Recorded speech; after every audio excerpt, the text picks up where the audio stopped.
मित्रांनो, साधी माणसं या मालिकेच्या आजच्या भागामध्ये आता रिया आणि देविका या दोघीही गप्पा मारत बसलेल्या असतात.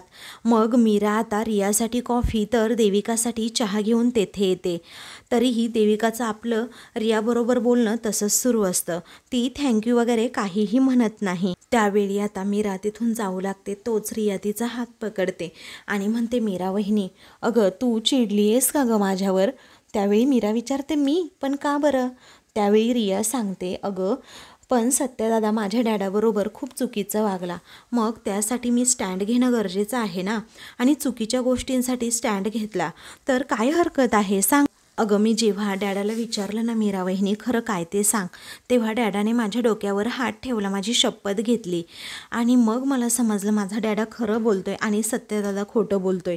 मला सांग, कोणता बाप आपल्या एकुलत्या एका मुलीची अशी खोटी शपथ घेईल का कधी? सांग बरं.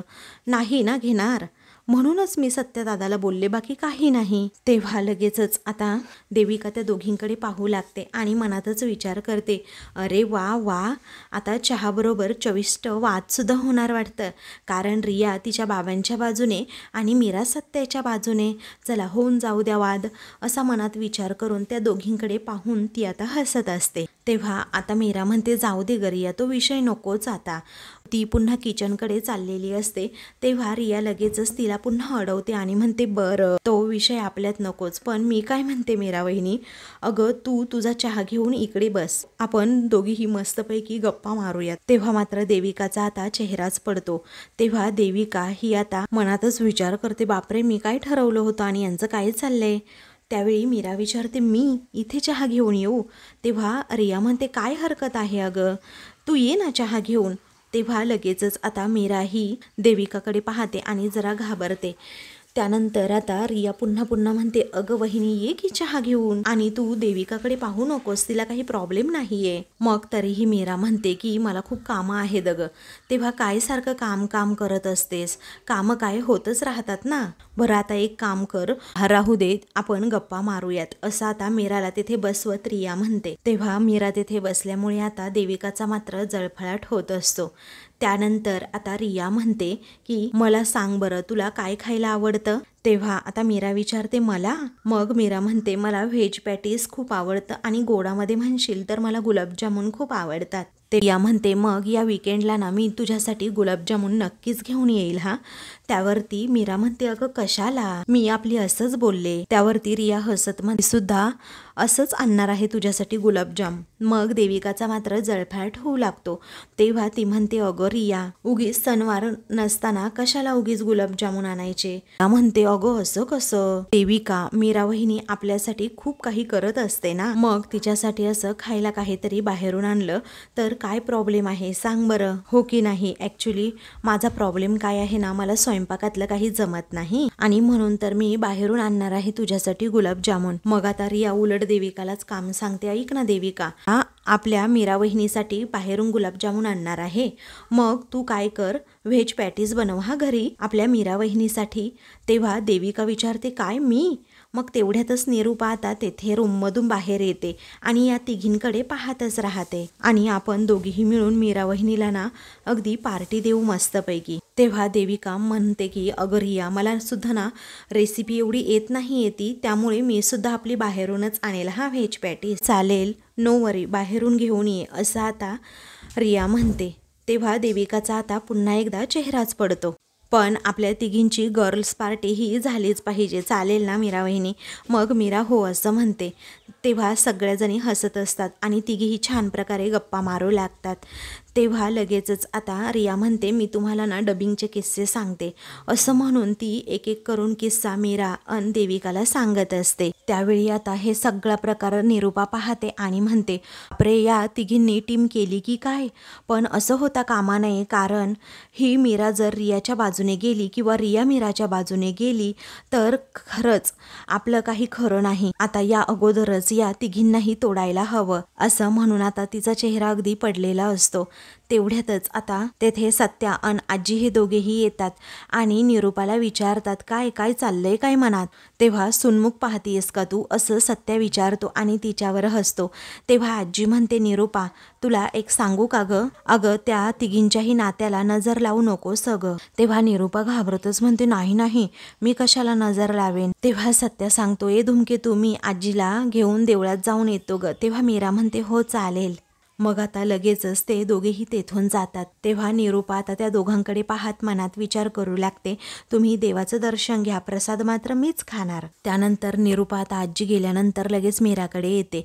नेहमीसारखी ऑर्डर सोडू लागते की ए मीरा माझ्यासाठी ना चहा बनव.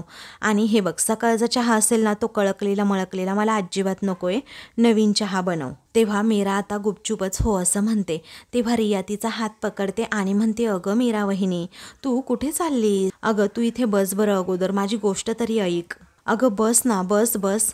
त्यावेळी मीरा म्हणते, पण त्यांना चहा द्यायचा आहे ना. तेव्हा रिया म्हणते, अगं बस ना आधी ऐक तर ना. तेव्हा निरूपा म्हणते, अगं मला चहा पाहिजे पण. त्यावेळी रिया म्हणते, मॉम मी काय म्हणते ऐका ना, तुम्ही स्वतःच घेता का चहा, आता 10 मिनिटे आधीच केलाय, म्हणजे फ्रेशच आहे चहा, प्लीज घ्या ना तेवढा चहा, प्लीज घ्या.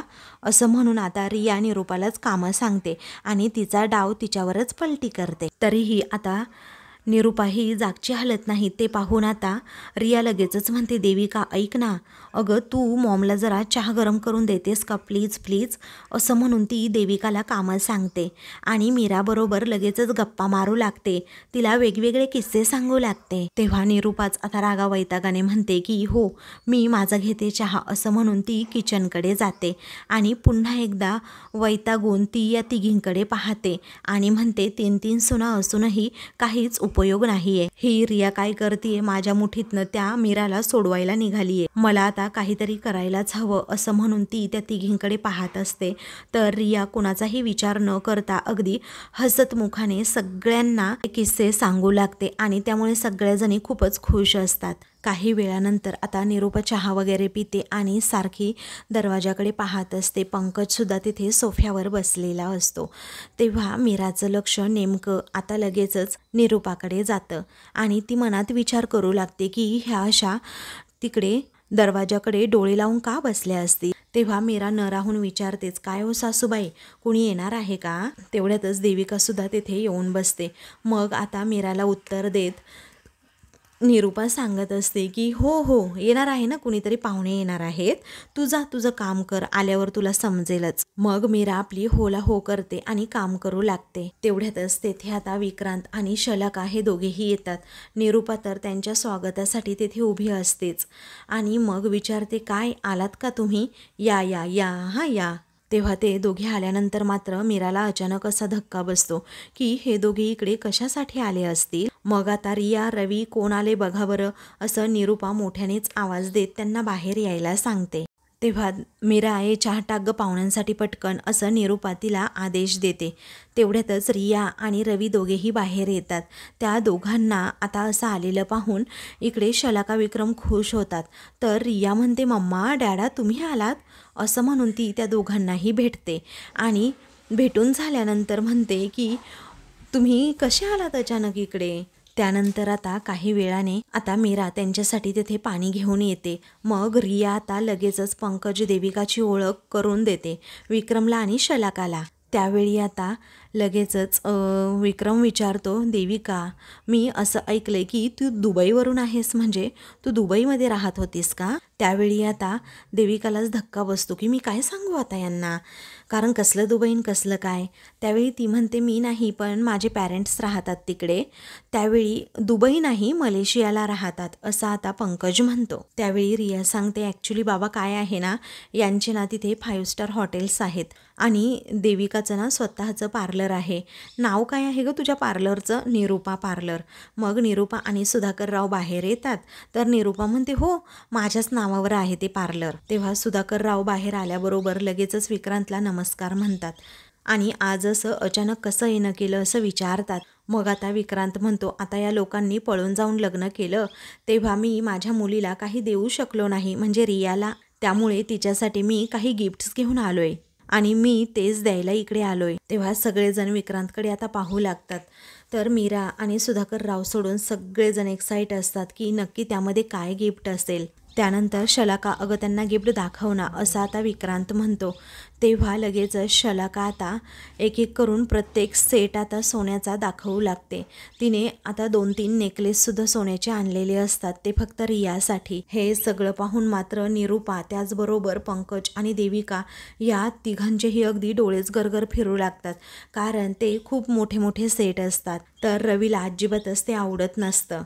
त्यानंतर रवी आता स्पष्टपणे सांगतो, आम्हाला या सगळ्या गोष्टींची ना अजिबातच गरज नाही आहे आणि आम्हाला खरंच नको आहेत हे दागिने. तेव्हा विक्रांत आणि शलाकाचा चेहराच पडतो आणि रियाचा सुद्धा, कारण उगीच तिच्या बाबांचा इथे अजून अपमान होईल असा विरोध केला तर असं रियाला वाटतं. त्यावेळी आता लगेचच निरूपा म्हणते, असं का बोलतोस रे रवी, प्रेमाने त्यांनी त्यांच्या मुलीसाठी आणलंय. तेव्हा विक्रांत म्हणतो, हो ना, गरज कशी नाही, कारण आम्ही आमच्या मुलीला असं रिकाम्या हाताने तर नाही पाठवू शकत ना, आणि म्हणूनच आम्ही तिला गिफ्ट्स घेऊन आलो आणि तसंही आमची एकुलती एक मुलगी आहे ती. त्यानंतर शलाका आता मुद्दामच आगाऊपणा करते आणि मोठेपणा सांगत म्हणते, हे सगळं ना 50 तोळे सोनं आहे आणि आम्ही आमच्या रियूसाठी हे सगळं गिफ्ट म्हणून आणले. तेव्हा हे ऐकून आता लगेचच निरूपाला तिचा भविष्यकाळ आठवतो की कशाप्रकारे हे सोनं घालून मी जेव्हा बसेन तेव्हा म्हातारी येईल आणि माझं डोकं चेपेन, मला खाऊ पिऊ घालेन स्वतःच्या हाताने, सत्या माझे पाय चेपेन, तर पंकजसुद्धा अगदी माझ्या पायाशी लोळण घालेल, कारण माझ्याकडे संपत्ती असेल ना, एवढे दागिने असतील ना माझ्याकडे, आणि मीरा तर मला पंख्याने अशी हवा घालत बसेल.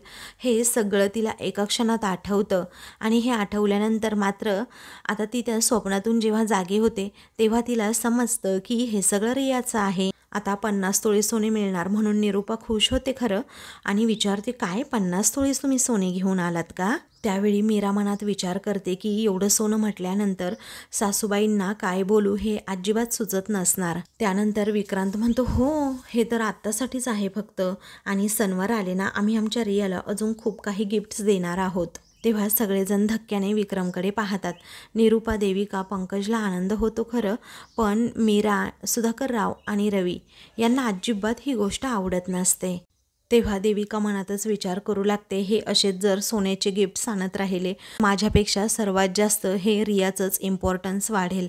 त्यावेळी मीरासुद्धा विचार करत असते, हे जर असेच घोळात घेऊन सासूबाईंना सोन्याचं लालच दाखवत राहिले तर सासूबाईंना कळणार सुद्धा नाही की हा चॅप्टर ढवळीकर कसा सासूबाईंकडून वसूल करेन. तेव्हा निरूपा म्हणते, अहो हे समद कशासाठी आणलं, पण कारण आम्ही तर काय बाई मागितलं सुद्धा नव्हतं, पण आता ठीक आहे तुम्ही आणलंय तर राहू देतच, आम्ही ठेवून घेतो हा, असं आता ती हसतच म्हणते. तुम्ही आता तुमच्या मुलीसाठी एवढं प्रेमाने घेऊन आलात, पण आम्ही सुद्धा तुमचा मान राखला पाहिजेच ना, आणि मन सुद्धा राखलं पाहिजे, पण असू दे राहू दे, ठेवून घेऊ आम्ही. तेव्हा सुधाकर राव ओरडतात, अगं निरूपा काय चाललंय तुझं, ठेवून घेऊ म्हणजे काय नक्की, पण अहो नाही हे कशासाठी आणलं तुम्ही सगळं. तेव्हा आता विक्रांत म्हणतो, रीतिरिवाज म्हणून आणले.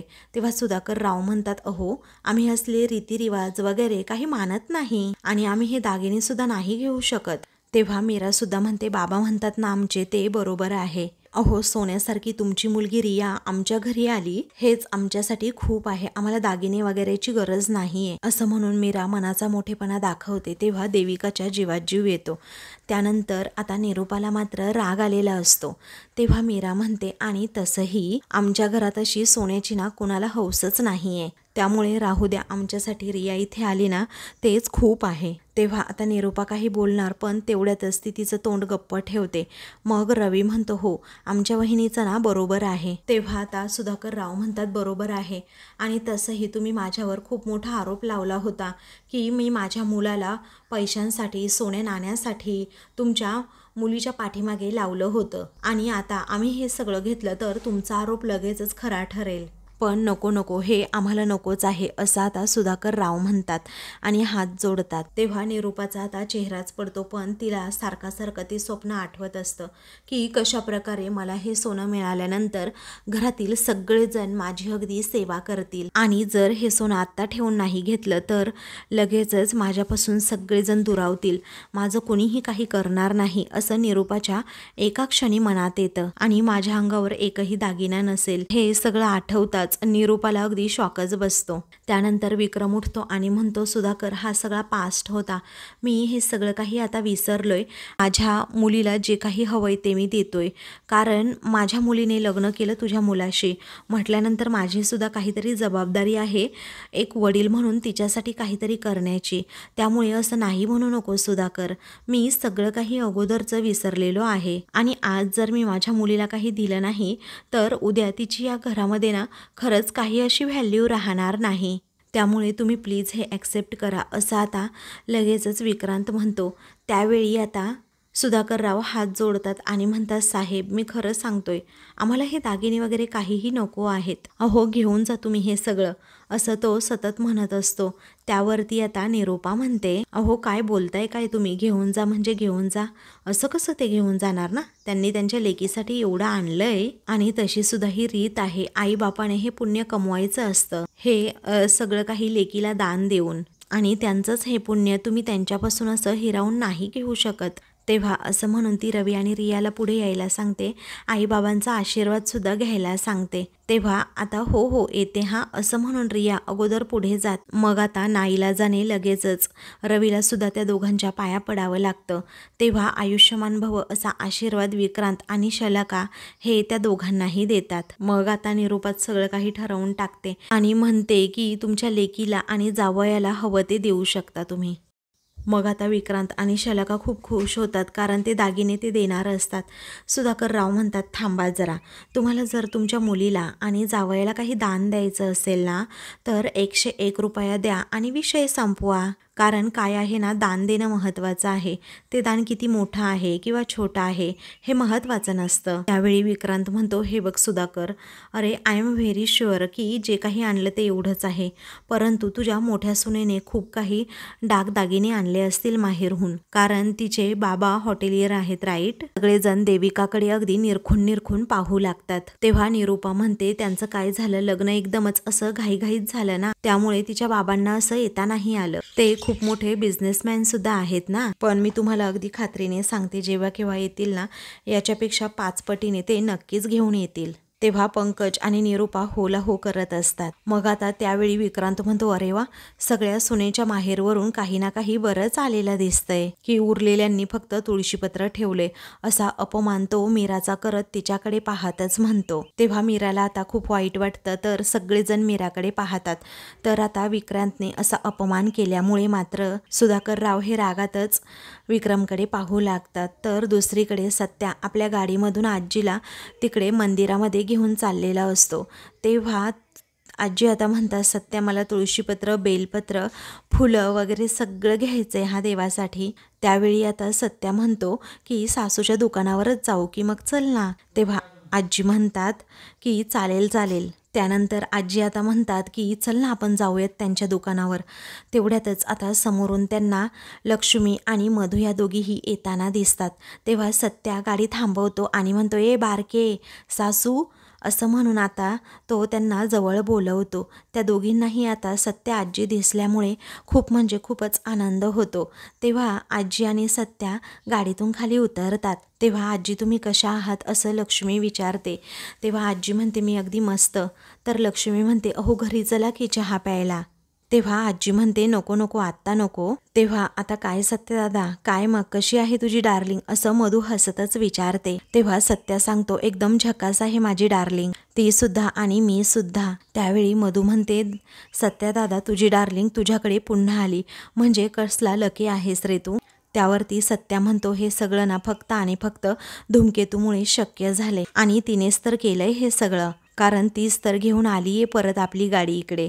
असं म्हणून सत्या मीराचं खूप कौतुक करत असतो आणि तिच्या आईला व बहिणीला सांगत असतो की धूमकेतू किती चांगली आहे, तिने माझ्यासाठी काय काय केलं आणि काय काय करते, माझ्या प्रत्येक स्वप्नासाठी ती झगडत असते। मग आता तो म्हणतो, तिच्यामुळेच आज सर्व सुख पुन्हा घरात आले, असंच मीराचं कौतुक करत सत्या सांगत असतो।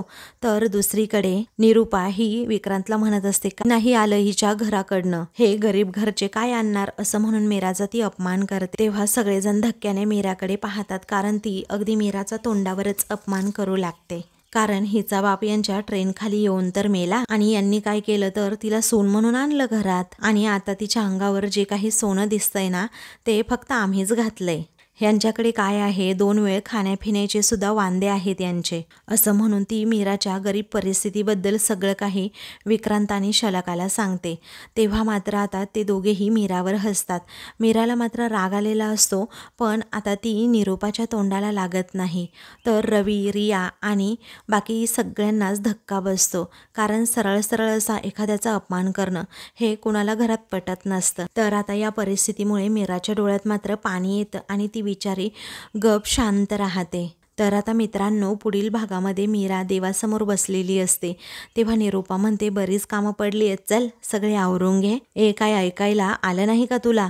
त्यावेळी मीरा रागावैतागाने उठते आणि तुमच्या घरात फक्त मी काय धुनी भांडी करायलाच आहे का, स्वयंपाक करायला आहे का, असं निरूपाला विचारते. तेव्हा निरूपा म्हणते, काय ग एवढा कसला माज दाखवतेस ग? अगं तुझ्या घरनं येताना तू काय एवढं घेऊन आलीस? हे जे काही दिलंय ना आम्ही, सगळं आम्हीच दिलंय. तुझ्या बापाने काय दिलं होतं तसाच तर तो वर निघून गेला ना. तेव्हा मीरा आता लगेचच आजीने दिलेल्या दागिन्यांमधले उरलेले दागिने हे निरूपाला देते आणि बाकीचे सगळे दागिने सुद्धा लवकरच तुमच्या हातात असतील असा मीरा शब्द देते. आणि आता मात्र निरूपाला हेच हवं असतं. तेव्हा निरूपाच्या तोंडाला अक्षरशः दागिने पाहून पाणी सुटतं. मग आता आजी आणि सत्यासुद्धा हे सगळं ऐकतात आणि ते दोघेही आता धक्क्यानेच मीराकडे पाहतात, कारण मीराच्या घरच्यांचा सततच निरूपा अपमान करते. अशाच मालिकेंचे पुढील भाग पाहण्यासाठी चॅनलला सबस्क्राईब करा.